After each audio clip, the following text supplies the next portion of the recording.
Hi everyone, मैं वर्षा VSP classes में आपका स्वागत करती हूँ। तो आज की वीडियो में हम बात करेंगे हिंदी शब्द विचार के कोर्स के बारे में। तो शब्द विचार को कवर करने के लिए हमने इसे 5 डिफरेंट लेसन्स में बांटा है। तो ये उस लेसन का पहला पार्ट है।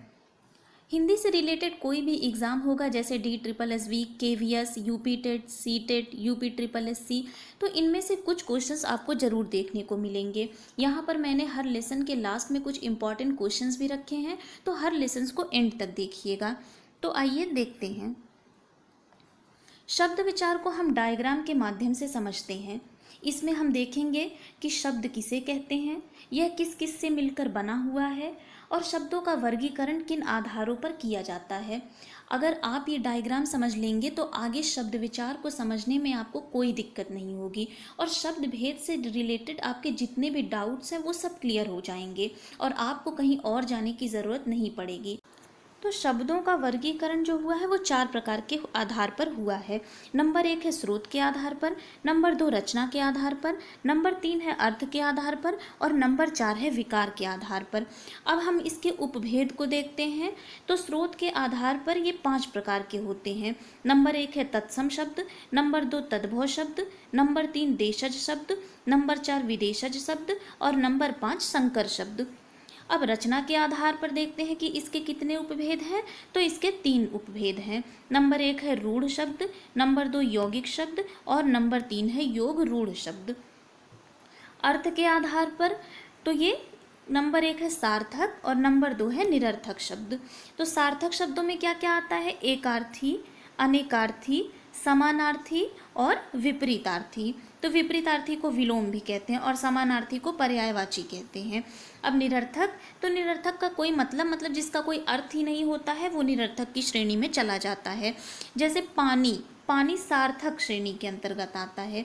लेकिन अगर हम वही बात करेंगे वाणी की तो वो निरर्थक श्रेणी में चला जाएगा। फिर नंबर 4 है विकार के आधार पर। नंबर 1 है विकारी शब्द और नंबर 2 है अविकारी शब्द। विकारी शब्दों के 4 प्रकार होते हैं। नंबर 1 है संज्ञा, सर्वनाम, विशेषण और क्रिया। और नंबर 2 है अविकारी शब्द में क्या क्या है, ये भी 4 प्रकार के होते हैं। तो क्रिया विशेषण, संबंध बोधक, समुच्चय बोधक और योजक। तो शब्द विचार को इन डेप्थ में आगे पढ़ेंगे। तो सबसे पहले हम देखेंगे कि व्याकरण के 3 अंग होते हैं,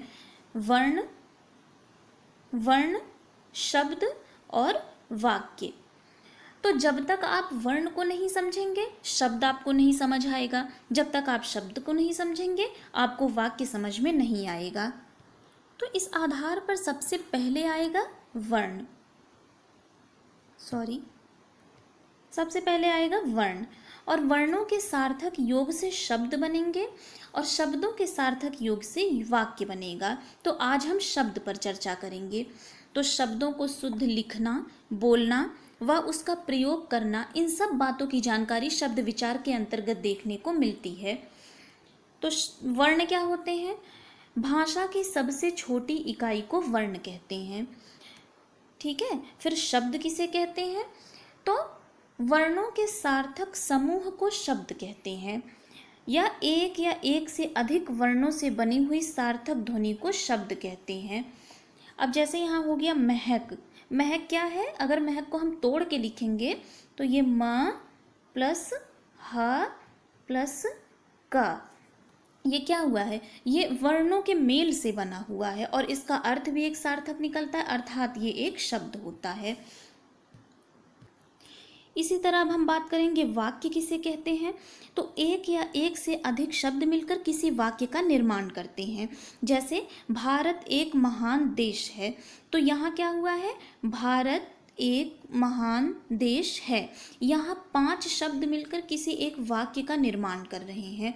तो वाक्यों का निर्माण शब्दों के द्वारा होता है और शब्दों का निर्माण वर्णों के द्वारा होता है। तो आइए अब आगे देखते हैं कि शब्दों का वर्गीकरण किस आधार पर किया गया है। तो नंबर 1 है स्रोत के आधार पर शब्दों का वर्गीकरण। इसमें नंबर 1 है तत्सम शब्द। जो शब्द संस्कृत से हिंदी में बिना परिवर्तन किए अपना लिए जाते हैं उन्हें हम तत्सम शब्द कहते हैं। ठीक है, मतलब तत्सम का अगर हम संधि विच्छेद करते हैं तो तत् तत् प्लस सम। तत् का मतलब है उसके और सम का मतलब है समान, उसके समान। उसके समान मतलब किसके, अर्थात संस्कृत के समान। तो जो शब्द संस्कृत से हिंदी में बिना परिवर्तन किए अपना लिए जाते हैं उन्हें हम तत्सम शब्द कहते हैं। अर्थात जो शब्द संस्कृत भाषा से हिंदी में ज्यों के त्यों प्रयुक्त हो रहे हैं उन्हें हम तत्सम शब्द कहते हैं। अब जैसे प्राण, रात्रि, भानु, ये सब क्या है, तत्सम शब्द हैं, अर्थात ये संस्कृत के शब्द हैं। जैसे हिंदी भाषा का उद्भव जो हुआ है वो संस्कृत से ही माना जाता है। अब नंबर 2 में आते हैं तद्भव शब्द। तो संस्कृत के जो शब्द प्राकृत, अपभ्रंश, पुरानी हिंदी आदि से गुजरने के कारण आज परिवर्तित रूप में मिलते हैं उन्हें हम तद्भव शब्द कहते हैं। जैसे संध्या, हस्त। तो हिंदी का जो विकास होता, उद्भव माना गया है वो संस्कृत से माना गया है। जैसे पुराने समय में हम क्या, अंधेरा को अंधकार कहते थे। जैसे संध्या को हम क्या कहते थे, सांझ कहते थे। लेकिन जैसे जैसे पीढ़ियां बदली संस्कृत वाले शब्द हमें टफ लगने लगे और उस शब्द को बदलकर हिंदी में प्रयोग किया जाने लगा तो वो हमारा बन गया क्या, तद्भव शब्द। तो अगर संस्कृत में कोई शब्द डायरेक्ट यूज़ किया गया हो तो वो तत्सम कहलाएगा, और अगर संस्कृत को बदलकर हिंदी में प्रयोग किया गया हो तो वो हमारा तद्भव कहलाएगा। अब नंबर 3 है देशज शब्द। तो इसकी उत्पत्ति देश प्लस जा, देश मतलब देश से और जा मीन्स उत्पन्न, अर्थात जो देश से ही उत्पन्न हुआ है उसे हम देशज शब्द कहते हैं। अर्थात स्थानीय बोलियों या उपभाषाओं से आए क्षेत्रीय शब्द देशज शब्द कहलाते हैं। अर्थात इनकी उत्पत्ति के मूल का पता तो नहीं होता है परंतु फिर भी ये शब्द प्रचलन में आ गए हैं। अब जैसे देखते हैं झाड़ू, थैला, खिड़की, तो ये सब क्या है, इनके उत्पत्ति का पता नहीं है लेकिन ये क्या है, प्रचलन में आ गए हैं। ठीक है। अब नंबर 4 देखते हैं विदेशज शब्द। तो जो शब्द किसी दूसरी भाषा से स्वीकार कर लिए गए हैं अथवा वे शब्द जो विविध विदेशी जातियों के संपर्क में आने से हिंदी भाषा में प्रयुक्त होने लगे हैं उन्हें हम विदेशज शब्द कहते हैं। अब जैसे कैंची, तो कैंची क्या है, तो ये तुर्की भाषा का शब्द है, विदेशों से ये आया है। बटन, इसी तरह कागज, अब कागज देखिए हमारे ये फारसी भाषा का शब्द है। ठीक है। आतिशबाजी, आलपीन, तो ये विदेशी भाषाओं जैसे अरबी, फारसी, तुर्की, अंग्रेजी व पुर्तगाली, चीनी किसी से भी आ सकते हैं, ऐसे शब्दों को हम विदेशज शब्द कहते हैं। अब नंबर 5 और आखिरी है हमारा संकर शब्द। तो वे शब्द जो दो भिन्न भाषाओं के मेल से बने होते हैं उन्हें हम संकर शब्द कहते हैं। जैसे रेलगाड़ी, टिकट घर, और क्या है, उड़न तश्तरी। ठीक है। अब उड़न तश्तरी का अगर हम देखें तो उड़न जो है वो हिंदी का शब्द है और तश्तरी की बात अगर हम करें तो तश्तरी हमारा फारसी का शब्द है। अर्थात ये दो शब्दों के मेल से बना हुआ है तो ये क्या हो गया, संकर शब्द हो गया। तो एग्जाम में अक्सर पूछा जाता है कि तत्सम शब्द, कोई शब्द आपको दे देगा, कोई शब्द आपको दे देगा कि ये क्या है, तत्सम शब्द है, तद्भव शब्द है, कौन से शब्द हैं ये। तो आगे हम देखते हैं कि हम किस आधार पर पहचानेंगे कि ये तत्सम शब्द है, ये तद्भव शब्द है। तो आइए देखते हैं तत्सम और तद्भव शब्द पहचानने के नियम। तो कुछ नियम है जिसके आधार पर अनुमान लगाया जा सकता है कि ये तत्सम शब्द है और ये तद्भव शब्द है। तो आइए देखते हैं। इसमें है अगर किसी शब्द में संयुक्त व्यंजन, अब संयुक्त व्यंजन क्या है, शत, त्रंग, ज्ञा, श्रा, ये आएगा तो वह क्या होगा, तत्सम शब्द होगा। और तद्भव शब्द में यही वर्ण ख, त, ज, स आदि में परिवर्तित हो जाता है। अब आइए उदाहरण के माध्यम से देखते हैं। जैसे हो गया शीर, यानी ये क्या हो गया, शतरंग्याश्रा अर्थात संयुक्त व्यंजन से आया है तो ये क्या हो गया, तत्सम। शीर जो है वो तत्सम शब्द हो गया, लेकिन ये खा में परिवर्तित हो गया है तो ये क्या हो गया, तद्भव शब्द हो गया। ठीक है।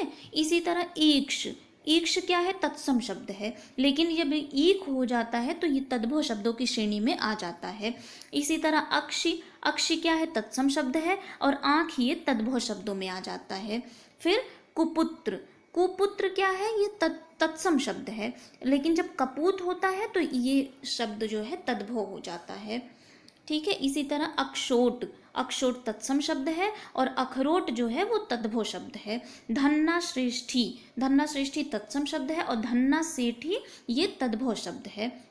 ठीक है, तो अक्सर आपको एग्जाम में एक दो क्वेश्चन पूछ लिया जाता है, जैसे पूछ लिया गया अक्षी, अक्षी तत्सम शब्द है, ये तद्भव शब्द है।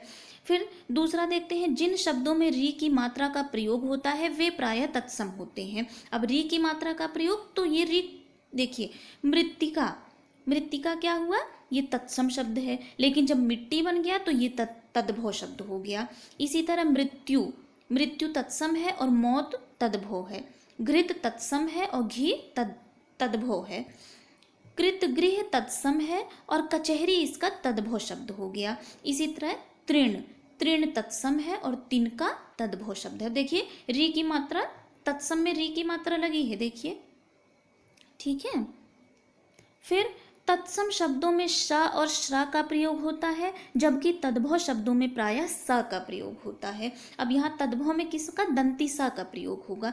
जैसे आश्रय, आश्रय तत्सम शब्द है और आसरा अगर हो जाएगा तो ये तद्भव शब्द हो जाएगा। इसी तरह शुक तत्सम और सुआ तद्भव। श्रृंग तत्सम, सींग तद्भव।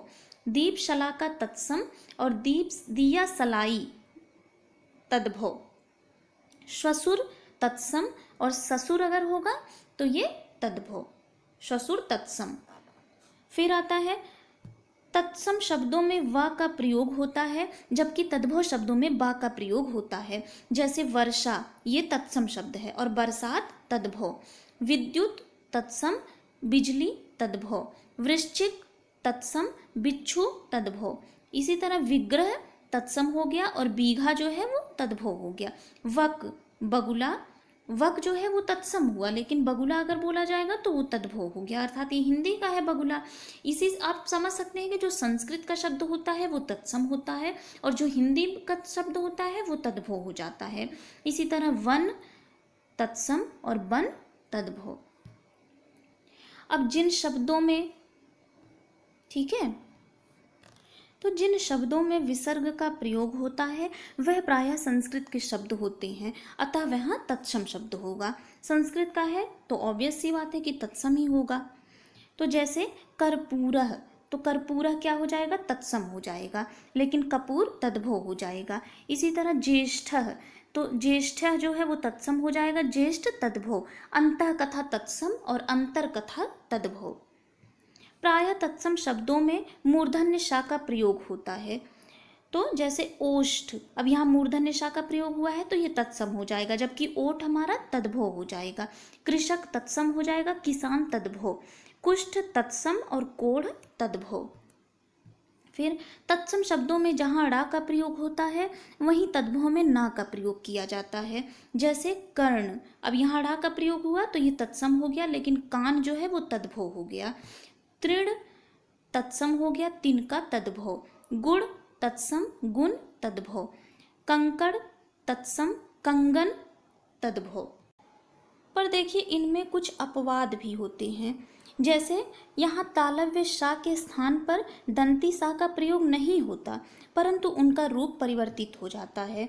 जैसे शर्करा, शर्करा का हो गया शक्कर, शर्करा तत्सम हो गया और शक्कर तद्भव हो गया। अब देखिए यहाँ शंकरा में भी तालव्य सा है और शक्कर में भी तालव्य सा है। इसी तरह दिशांतर का दिशावर हो गया। ठीक है, तो इसी तरह हम थोड़ा नियम देख के हम पहचान सकते हैं कि कौन सा शब्द तत्सम है और कौन सा शब्द तद्भव है। तो तत्सम शब्द आसानी से देखने को मिल जाते हैं। तो शब्दों का रूप जो परिवर्तित होते रहता है वो कभी तत्सम हो जाता है, कभी तद्भव हो जाता है। ठीक है, आगे चलते हैं। अब नंबर 2 है रचना या बनावट के आधार पर शब्दों का वर्गीकरण। इसमें नंबर 1 है रूढ़ शब्द, नंबर 2 यौगिक शब्द और नंबर 3 है योग रूढ़ शब्द। तो यहाँ बात करते हैं कि रूढ़ शब्द क्या होते हैं। तो जिन शब्दों को हम विभाजित नहीं कर सकते उसे हम रूढ़ शब्द कहते हैं। ठीक, जैसे घर, राम, जल, विद्या आदि। तो अगर हम यहाँ राम को विभाजित करना चाहें तो राम को अगर हम विभाजित करेंगे तो इसका कोई सार्थक अर्थ नहीं निकलेगा। तो रूढ़ शब्दों का विभाजन नहीं हो सकता, और अगर हम विभाजन करेंगे तो उसका कोई सार्थक अर्थ नहीं निकलेगा। अर्थात रूढ़ शब्दों को हम खंडों में विभक्त नहीं कर सकते हैं। फिर नंबर 2 है यौगिक शब्द। यौगिक, योग का अर्थ ही होता है जुड़ना। तो जो दो या दो से अधिक शब्दों के योग से बने हुए हों उन्हें हम यौगिक शब्द कहते हैं। यदि इनको खंडों में विभाजित किया जाता है तो इनका सार्थक अर्थ प्रकट होता है। जैसे हिमालय, तो हिमालय को अगर हम विभाजित करेंगे तो हिम प्लस आलय, अर्थात ये कोई सार्थक अर्थ प्रदान कर रहा है। तो यौगिक शब्दों को हम दो भागों में बांट सकते हैं और उनका कोई सार्थक अर्थ भी हमें प्राप्त होगा। इसी तरह गंगा जल, विद्यालय, ये सब क्या है, यौगिक शब्द होते हैं। नंबर 3 है योग रूढ़ शब्द। वह शब्द यौगिक तो होते हैं परंतु एक विशेष अर्थ प्रदान करते हैं। ऐसे शब्द योग रूढ़ शब्द कहलाते हैं। अब जैसे लंबोदर, लंबा है उदर जिसका, अर्थात यहाँ बात किसकी हो रही है, गणेश जी की हो रही है। इसी तरह जलज, जलज का अर्थ क्या है, जल प्लस ज, मतलब जल, ज मीन्स उत्पन्न, जल से उत्पन्न। अब जल से कुछ भी उत्पन्न हो सकता है, शंख, मोती, मछली, कमल आदि जो चीज़ें हैं वो जल से ही उत्पन्न हो रही हैं, किंतु इसका रूढ़ अर्थ यहाँ क्या है, कमल से है। तो योग रूढ़ किसी तीसरे की तरफ इशारा करता है, यानी अक्सर ये देखा जाता है कि जितने भी बहुब्रीहि समास के उदाहरण होते हैं वो योग रूढ़ शब्द के अंतर्गत आ जाते हैं। तो आइए देखते हैं नंबर 3, अर्थ के आधार पर शब्दों का वर्गीकरण। तो नंबर 1 है सार्थक शब्द। जिन शब्दों का कोई अर्थ होता है उसे हम सार्थक शब्द कहते हैं। जैसे गंगा, पृथ्वी आदि। तो गंगा का क्या है, कोई सार्थक अर्थ ये हमें प्रदान कर रहा है। इसी तरह पृथ्वी भी सार्थक अर्थ प्रदान कर रही है, अर्थात ये सार्थक शब्दों की श्रेणी में आता है। फिर नंबर 2 है निरर्थक शब्द। जिन शब्दों का कोई अर्थ ना हो उसे हम निरर्थक शब्द कहते हैं। जैसे वाणी, वोटी, वुरसी आदि। अब सार्थक शब्द 4 प्रकार के होते हैं, एकार्थी, अनेकार्थी, समानार्थी, विपरीतार्थी। तो आइए हम एक एक के बारे में जानते हैं। अब एकार्थी क्या होता है, तो जिन शब्दों से केवल एक ही अर्थ का बोध होता है उसे हम एकार्थी शब्द कहते हैं। जैसे नृत्य, कथा, आभूषण आदि। तो नृत्य का एक ही अर्थ केवल होता है, आभूषण का सिर्फ एक अर्थ ही होता है। तो व्यक्तिवाचक संज्ञा के शब्द अर्थ इसके अंतर्गत आ जाते हैं। अब अनेकार्थी, तो जिन शब्दों से एक या एक से अधिक अर्थों का बोध होता है उन्हें हम अनेकार्थी शब्द कहते हैं। जैसे कर, अब कर का मतलब क्या होता है, कर का मतलब हाथ भी होता है, किरण भी होता है और टैक्स भी होता है। इसी तरह देखिए अंक, ये वाला अंक, तो अंक का क्या मतलब होता है, अंक एक गिनती का अंक भी हो सकता है और ये नाटक का भी कोई अंक होता है, और अंक का मतलब गोद भी होता है। तो यहाँ एक से अधिक अर्थों का बोध हो रहा है, इसीलिए इसे हम एकार्थी शब्द कहते हैं। अब नंबर 3 है समानार्थी। समानार्थी अर्थात पर्यायवाची। तो जिन शब्दों के अर्थ समान होते हैं उन्हें हम समानार्थी शब्द कहते हैं। जैसे घर, अब घर का क्या है, घर को गृह भी बोल सकते हैं, भवन भी कह सकते हैं, आलय भी कह सकते हैं, अर्थात यहाँ समान अर्थ ये हमें प्रदान कर रहे हैं। तो ये क्या हो गए, समानार्थी। इसी तरह सूर्य, सूर्य को रवि भी बोलते हैं, भानु भी बोलते हैं और दिनेश भी कहा जाता है। नंबर 4 है विपरीतार्थी। जिन शब्दों के अर्थ विपरीत होते हैं उन्हें हम विपरीतार्थी अर्थात विलोम शब्द कहते हैं। अब जैसे अमीर, गरीब। अब अमीर का उल्टा, विलोम का अर्थात है उल्टा, तो अमीर को क्या कहते हैं, गरीब। पाप का क्या हो जाएगा विलोम, पुण्य। इसी तरह अनुराग का विराग, उपजाऊ का अनउपजाऊ, इहलोक परलोक। ये विपरीतार्थी शब्दों की श्रेणी में आते हैं। अब नंबर 4 है विकार के आधार पर शब्दों का वर्गीकरण। तो नंबर 1 है विकारी शब्द। तो विकार का अर्थ ही है बदल देना, अर्थात वह शब्द जिसमें लिंग, वचन, कारक आदि के कारण कोई विकार या परिवर्तन होता है उसे हम विकारी शब्द कहते हैं। अब विकारी को और सरल भाषा में कैसे ऐसे भी समझ सकते हैं कि जिन शब्दों को एक वचन या बहुवचन में बदला जा सकता है वह होता है विकारी शब्द। जैसे मैं, मुझे, मुझको आदि। अब इसको क्या होता है, लिंग वचन कारक के अनुसार ये बदल सकता है। और विकारी शब्द कितने होते हैं, विकारी शब्द 4 तरह के होते हैं, संज्ञा, सर्वनाम, विशेषण और क्रिया। तो अब देखते हैं अविकारी शब्द क्या होते हैं। तो जिन शब्दों पर लिंग वचन कारक आदि का कोई प्रभाव नहीं पड़ता है उसे हम अविकारी शब्द कहते हैं, और इनका मूल रूप जो होता है वो स्थिर होता है। विकारी शब्द के ठीक विपरीत ही क्या होता है, अविकारी को उल्टा कहें तो उल्टा होता है ये विकारी शब्द का। तो इनका मूल रूप स्थिर होता है। और हाँ, एक और बात, इन्हें हम अव्यय भी कहते हैं, अविकारी शब्द को हम अव्यय भी कहते हैं। अब यहाँ देखते हैं उदाहरण, परंतु, साथ, बिना, तेज आदि। अब ये अविकारी है, ये ना तो लिंग के अनुसार बदलेंगे, ना वचन के अनुसार बदलेंगे और ना ही कारक के अनुसार बदलेंगे। जैसे एक उदाहरण देखते हैं, लड़का तेज बोलता है। देखिए यहाँ बोला गया है ना कि अविकारी शब्द तेज भी होता है, तो लड़का तेज बोलता है। इस तेज में हम कोई परिवर्तन नहीं कर सकते हैं क्योंकि ये अविकारी शब्दों की श्रेणी में आता है। तो जहाँ तेज, बिना, साथ, परंतु ये सारे शब्द होंगे वो अविकारी शब्द होंगे और ये परिवर्तित नहीं होते हैं। अब अविकारी शब्द भी 4 प्रकार के होते हैं, क्रिया विशेषण, संबंध बोधक, समुच्चय बोधक और विस्मयादि बोधक। तो ये हिंदी शब्द विचार का पहला लेसन कंप्लीट हो गया। अब आइए कुछ क्वेश्चंस को देखते हैं। पहला क्वेश्चन है, रेलगाड़ी शब्द है तद्भव, विदेशी, देशज और संकर। तो रेलगाड़ी पीछे हमने पढ़ा था कि दो शब्दों के योग से जो बनता है उसे हम संकर शब्द कहते हैं। जैसे रेलगाड़ी ये 2 शब्दों के योग से बना है, रेल अंग्रेजी का शब्द है और गाड़ी हिंदी का शब्द है। तो यहाँ क्या आंसर डी राइट हो जाएगा। अब देखिए ये यूपी पीजीटी हिंदी के एग्जाम में पूछा हुआ है, ठीक है। अब दूसरा क्वेश्चन है, वकील किस भाषा का शब्द है। अब देखिए ये फारसी का है कि अरबी का है कि तुर्की का है कि पुर्तगाली का है। वकील मतलब हमने विदेशज शब्द पीछे पढ़ा था कि विदेशज शब्द क्या होते हैं, जो तुर्की, फारसी, अरबी, पुर्तगाली, चीनी आदि से आते हैं उनको हम विदेशज शब्द कहते हैं। तो वकील ये अरबी भाषा का शब्द है, तो ऑप्शन बी राइट हो जाएगा। अब देखिए यूपी पीजीटी में ये पूछा हुआ है, तो हर एक क्वेश्चन आपको किसी ना किसी एग्जाम में पूछा हुआ होगा। वर्णों के उस समूह को जिससे कोई निश्चित अर्थ निकलता है कहा जाता है शब्द, वर्ण, वर्ण समूह और वक्तव्य। देखिए ये यूपी टीईटी 2014 में पूछा हुआ है। तो वर्णों के सार्थक समूह को जिससे कोई निश्चित अर्थ निकलता है उसे हम शब्द कहते हैं। अभी हमने पीछे सब कुछ पढ़ा हुआ है। फिर हम देखते हैं, निम्नलिखित में योग रूढ़ शब्द है विशालकाय, पुष्प, कुमुदनी, पंकज। तो योग रूढ़ जो किसी तीसरे की तरफ इशारा करता है यानी पंकज, यही उदाहरण भी देखिए हमने लिया था पंकज का। तो इसमें ऑप्शन डी राइट हो जाएगा, यूपी पीजीटी में पूछा हुआ है। लालटेन निम्न किस वर्ग में आता है, तत्सम, तद्भव, देशज, विदेशज।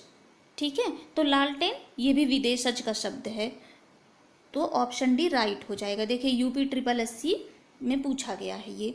फिर लास्ट क्वेश्चन है हमारा, जिन शब्दों की व्युत्पत्ति का पता नहीं चलता है उन्हें कहा जाता है तत्सम, तद्भव, देशज, संकर। तो जिनकी उत्पत्ति का पता नहीं चलता है उन्हें हम देशज शब्द कहते हैं, अर्थात जो देश में ही उत्पन्न हुए हैं। जैसे झगड़ा, खिड़की, लोटा, ये सब क्या है, देशज शब्दों की श्रेणी में आते हैं। ये भी देखिए आपका यूपी पीजीटी में पूछा हुआ है। ठीक है, तो ये रहे हमारे कुछ क्वेश्चंस, और आगे की क्लास में हम और आगे पढ़ेंगे और एक एक करके सीखेंगे कि संज्ञा, सर्वनाम, विशेषण, क्रिया विशेषण ये सब क्या होते हैं और शब्दों का वर्गीकरण और किन किन आधारों पर होता है। Thank you. अगर ये वीडियो आपको पसंद आया है तो वीडियो को लाइक और शेयर करिए और चैनल को सब्सक्राइब करिए ताकि आगे की नोटिफिकेशन आपको मिलती रहे।